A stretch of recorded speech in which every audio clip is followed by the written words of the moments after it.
Hindi pinalampas ni Gretchen Barreto ang pambabash ng isang follower niya sa Instagram sa kanyang kapatid na si Claudine Barreto.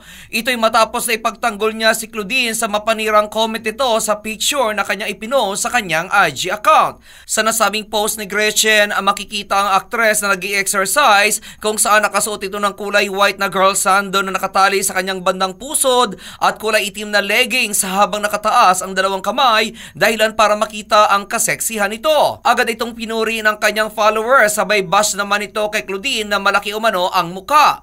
Hindi naman ito nagustuhan ng kapatid ni Gretchen at Claudine na si JJ kung saan sinabihan ito ang follower na aktres na huwag ito magkokomento ng may pang-iintriga. Sumagot din si Gretchen ng "I don't appreciate your comment" kung saan nakakapitalize pa ito at sinabi na aktres na huwag itong manglilibak habang pinipraise naman siya nito. Dahil sa pagtatanggol ni Gretchen kay Claudine kung kaya't marami ang natuwa kung saan marami ang nagsabi na sana umano ay muling mabalik ang magandang relasyon ng magkapatid. At yan aking balita, ako naman si RH43 Rocky, ang inyong kaliga sa mundo ng showbiz. Showbiz for more, like and share this page for more.